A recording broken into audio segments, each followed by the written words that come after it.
نظر بد کی حقیقت اور اس کا علاج۔ سب سے پہلی بات تو یہ ہے کہ ہمارے دین نے جو ہمیں تعلیم دی ہے اس کی روشنی میں نظر لگ جاتی ہے، نظر کا لگنا برحق ہے۔ نبی صلی اللہ علیہ وسلم نے فرمایا العین حق، نظر لگنا حق ہے، برحق ہے، یعنی ایک ایسی حقیقت ہے جو ثابت شدہ ہے، یعنی نظر کے اثرات ہوتے ہیں اور اس میں کوئی شک کی بات نہیں یا اس کا انکار نہیں کیا جا سکتا۔ اور اس کی حقیقت یہ ہے کہ انسانی نظر کے اندر اللہ تعالیٰ نے ایک ایسی طاقت رکھ دی ہے کہ جو دوسرے پر جا کر اثر انداز ہوتی ہے اور اس سے بعض اوقات بیماری بھی لگ جاتی ہے۔ نظر بد کے بارے میں قرآن مجید سے جو بات ہمیں پتہ چلتی ہے وہ کچھ یوں ہے کہ یوسف علیہ السلام کے والد یعقوب علیہ السلام جو تھے، جب وہ اپنے سارے بیٹوں کو یوسف علیہ السلام کے پاس بھیج رہے تھے تو انہوں نے خاص طور پر انہیں ہدایت کی کہ سب ایک دروازے سے داخل نہ ہونا۔ سورۃ یوسف کی آیت نمبر 67 میں آتا ہے وَقَالَ يَا بَنِيَّ لَا تَدْخُلُوا مِن بَابٍ وَاحِدٍ وَادْخُلُوا مِنْ أَبْوَابٍ مُتَفَرِّقَةٍ وَمَا أُغْنِي عَنْكُم مِّنَ اللَّهِ مِن شَيْءٍ إِنِ الْحُكْمُ إِلَّا لِلَّهِ عَلَيْهِ تَوَكَّلْتُ وَعَلَيْهِ فَلْيَتَوَكَّلِ الْمُتَوَكِّلُونَ۔ یعقوب علیہ السلام نے کہا اے میرے بیٹو، ایک دروازے سے داخل نہ ہونا اور الگ الگ دروازوں سے داخل ہونا، اور میں تم سے اللہ کی طرف سے آنے والی کوئی چیز ہٹا نہیں سکتا، یعنی اگر تمہیں نظر لگ گئی تو میں تمہیں کچھ کام نہیں آ سکتا۔ حکم اللہ کے سوا کسی کا نہیں، اسی پر میں نے بھروسہ کیا اور اسی پر لازم ہے کہ بھروسہ کرنے والے بھروسہ کریں۔ تو چونکہ ان کے یہ 11 بیٹے تھے کہ جو سفر پر روانہ ہو رہے تھے اور سبھی جوان تھے، تو آپ خود سوچیں کہ کسی گھر سے 11 جوان بیٹے نکلے تو لازماً سب کی نگاہوں میں آئیں گے، کسی شہر میں داخل ہوں، شکلیں بھی ملتی جلتی ہوں اور صحت مند بھی ہوں، تو یہ دوسروں کے لیے ایک حیرت کی بات ہوتی ہے، تو جس سے انسان متاثر ہو سکتا ہے۔ نظر جو ہے اللہ کی تقدیر اور قضاء و قدر کے ساتھ کبھی کبھی قتل بھی کر دیتی ہے، کبھی بیمار کر دیتی ہے، کبھی دہشت زدہ کر دیتی ہے، کبھی کمزور کر دیتی ہے، کبھی کوئی چیز جلا دیتی ہے۔ تو ایسا کیسے ہوتا ہے؟ اصل میں انسان جب کسی کے اندر کوئی خوبی دیکھتا ہے تو اس کے اپنے اندر ایک جلن اور ایک کڑن اور ایک حسد کا جذبہ پیدا ہوتا ہے، تو یہ جو اندر کی جلن کڑن ہوتی ہے وہ نگاہوں سے دوسری طرف ٹرانسفر ہوتی ہے۔ جیسے کسی کے ساتھ محبت ہو تو وہ محبت بھی نگاہوں سے پتہ چلتی ہے، نفرت ہو تو وہ نفرت بھی۔ اسی طرح بچوں کو ڈراتے دھمکاتے ہیں تو بعض اوقات منہ سے کچھ نہیں بولتے، صرف آنکھیں دکھاتے ہیں، تو اس سے وہ بچے سمجھ جاتے ہیں، حالانکہ کیا آنکھ ہی ہے نا، کچھ کر تو نہیں رہی ہوتی، لیکن آنکھ کے اندر سے نکلنے والے جو اثرات ہوتے ہیں وہ دوسرے کے اوپر جا کر اثر کرتے ہیں۔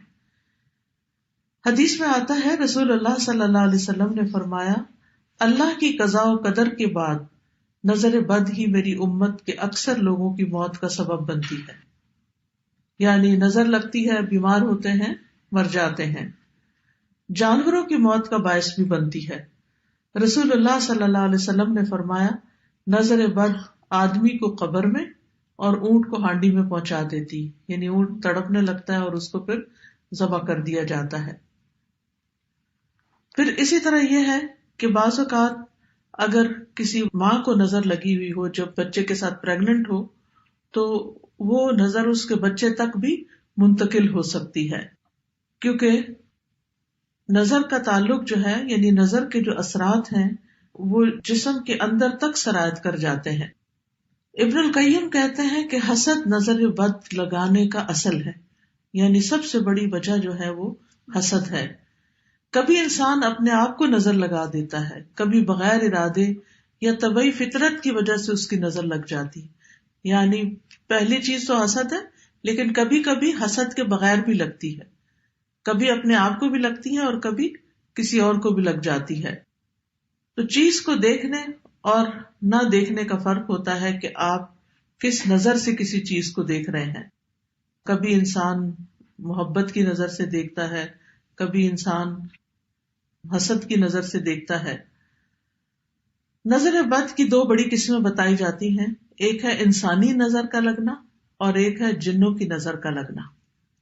یعنی بعض اوقات انسان کوئی بھی نہیں ہوتا لیکن پھر بھی انسان جو ہے یعنی بیمار محسوس کرتا ہے، کمزور محسوس کرتا ہے، تو اس کی وجہ جنات بتائے جاتے ہیں. اور پھر وہ نظر جو ہوتی ہے وہ انسان کو بیمار کر دیتی ہے، جس کے پھر کچھ سمٹمز ہوتے ہیں.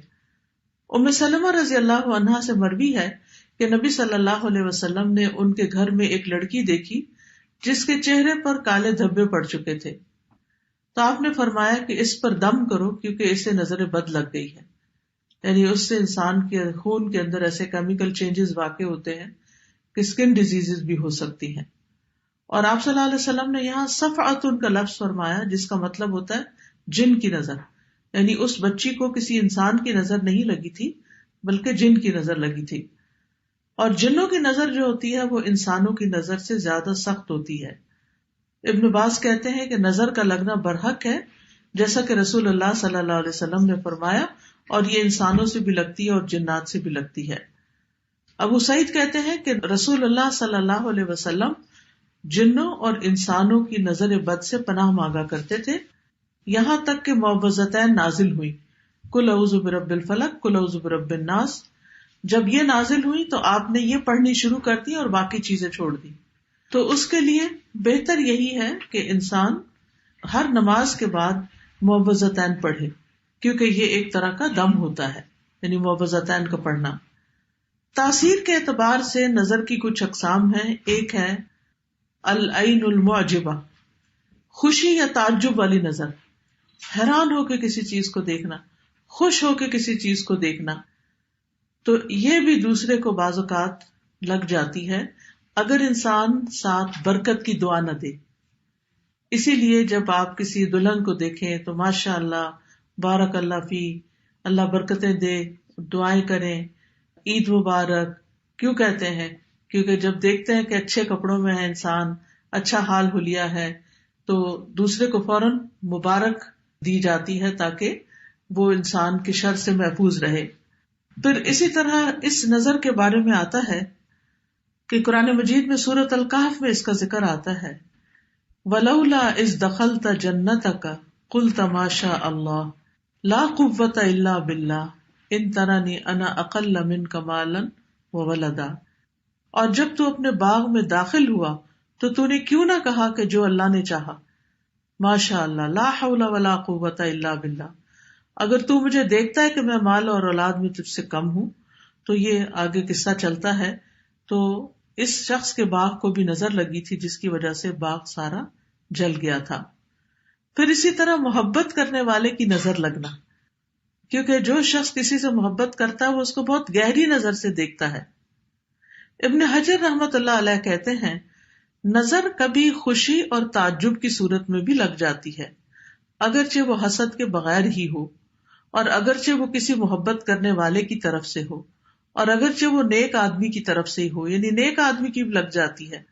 اور اگر کسی آدمی کو کوئی چیز اچھی لگے تو اس کو فوراً اس چیز کے لیے برکت کی دعا کرنی چاہیے جو اس کو اچھی لگی ہے، تو یہ اس کی طرف سے دم ہی ہو جائے گا. یعنی وہ دم بارک اللہ فیک کہنا جو ہے، اللہ کا نام لینا، ماشاء اللہ کہنا، یہ ایک طرح سے آپ دوسرے پہ دم کر رہے ہوتے ہیں، اور اس طرح دوسرا شخص شر سے محفوظ رہتا ہے.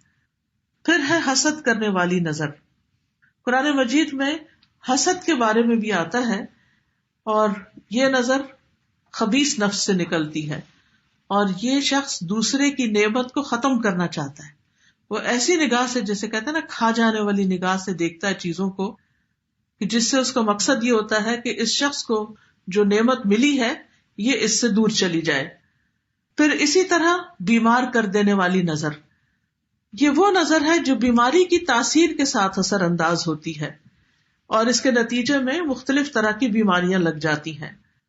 ابو ذر رضی اللہ عنہ کہتے ہیں کہ رسول اللہ صلی اللہ علیہ وسلم نے فرمایا، بے شک نظر بد آدمی کو اللہ کے حکم سے دیوانہ کر دیتی، یعنی اگر اللہ کا اذن ہو جائے، جیسے اور جسمانی بیماریاں ہوتی ہیں تو وہ بعض جو ہے وہ ایک سے دوسرے سے تیسرے میں ٹرانسفر ہوتی رہتی ہیں اللہ کے اذن سے، تو اسی طرح یہ نظر بھی اور اس قسم کی بھی تکلیف دہ چیزیں جو ہیں وہ دوسرے تک پہنچتی ہیں.